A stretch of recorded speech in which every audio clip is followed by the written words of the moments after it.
Hi guys, this is Laura from Laura's Lovely Gifts in Lake Elsinore, California. Today I'm going to show you how I do a layered text outline design just like the one that you see here. First things first though, this is David Bednar. He used to pitch for the San Diego Padres. When he was in their minor league system, he was our host son. David then, this January, was traded to the Pittsburgh Pirates. The Pittsburgh Pirates came to San Diego for a series in early May. We just had to have a shirt ready to support our favorite Pittsburgh Pirates pitcher.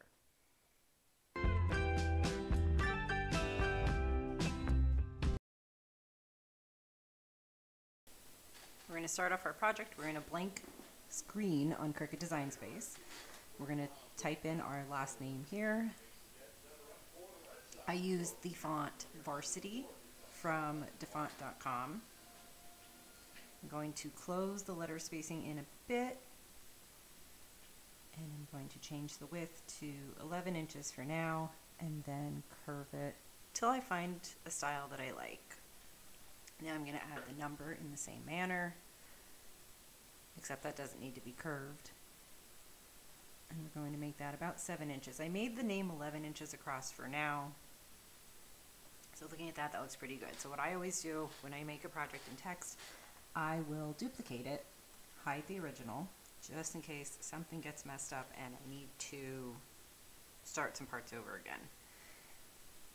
So we have our 51 and our name. I'm going to select and weld each of them. I don't want to weld them together because it is going to be bigger than my mat altogether. Now I'm selecting both of them. Duplicate, go back to your name and center it so that it is laying directly over itself using the align feature. Do the same thing with the number, and I'm moving that over to the left. It's just a personal preference. I like working on the left side of the screen and hiding everything else. So now I'm creating a box for around it. I like to work with the colors I'm going to use, which are going to be yellow and white, and since the background screen is white, it's just easier for me to make a background. So I went with black, which is going to be the color of the shirt anyway. So now I'm changing the parts to the colors that I need. So the number is yellow.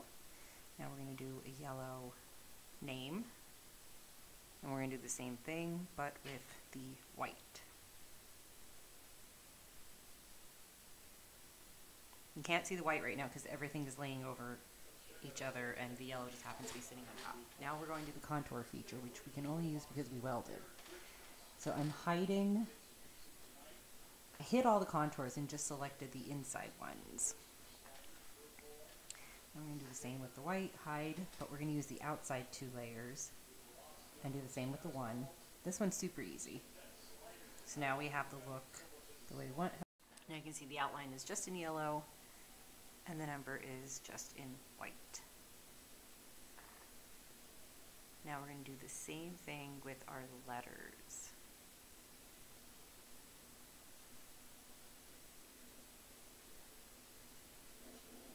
So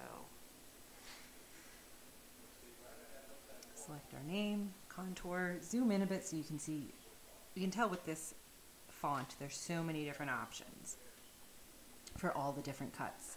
So I hid everything. I hid my white just so I can work with the yellow for now. So I hid all of the contours, which is why we just have that shape of the R. But for this one, it's going to be a little bit more advanced than the numbers, only because you have like the inside of the R, the inside of the D, the A, the B, which all have cutouts on the inside. So it's going to require just a bit more work than those simple numbers or some of the letters are going to require. So we selected our inside letter there, and then the largest of the inside of the R, which makes sense in just a second. And now you can see, like, that's the style R that we want, the thin, because that's going to be your inside. You're going to go through and you're going to do that with every letter. So it's going to be the smallest cut of the letter itself, but the largest cut of the inside piece. The N is super easy. D, your E, and your B. So now exit out of there, and now we have the inside of our name. Now we're going to work with the white for the outline. So So we're going to bring that up and make it visible again. So right there, it already looks how you want it. But this is also showing that the inside letters are cutting on the white. You can't see it because the yellow is on top. So we're going to go in there with the letters.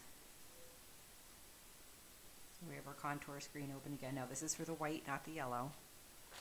We're hiding everything again. Starts with the R again. I'm not choosing to start with the R. That just happens to be the first contour available on the screen. When you hit hide all, it will go to the first one. So there we go. If we just do the outside, that's what it would look like. So you want your inside letters to cut out. If you want the outside filled in like that, that's fine. But for the style that I'm particularly doing, I want it to be a little outline around each letter.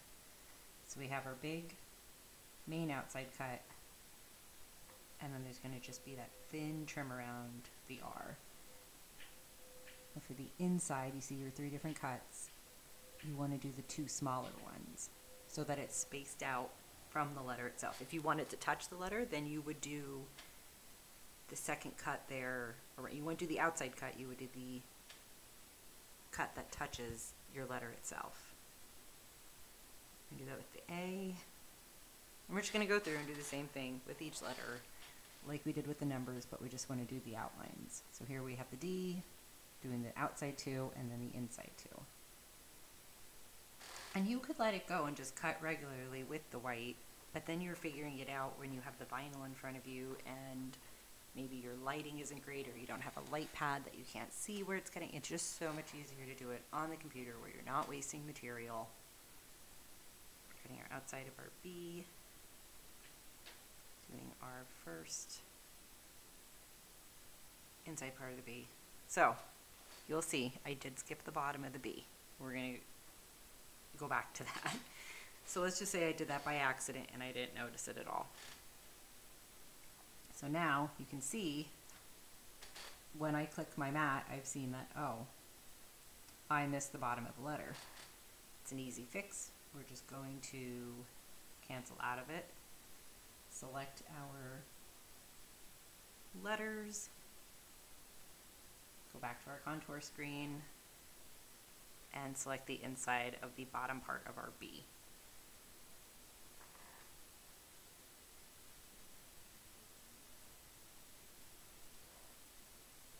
So there we have it. This part here I'm going to change because the mat itself can only cut to 11.25. If you have a mat that's bigger, you can do 11.25 by 23.25.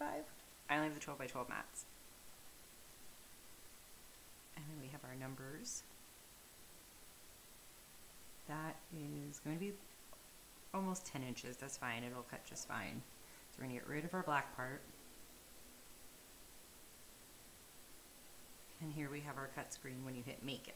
So you, as you know, the Cricut separates by color so that you can lay your vinyl down on your mat. So you have your white and your yellow. I space it out a bit. Sometimes it's too close and I trim my parts out and I want to make sure I'm not accidentally cutting any of my designs. So now we've mirrored our design on each of our mats. When you're working with heat transfer vinyl, you want to mirror because the part that you're ironing on is the same part that's cutting. So then when you lay it down on your design, it will look correct. So we're going to hit continue. Now the next option to come up is going to be what material that we're using. I'm using everyday iron-on vinyl.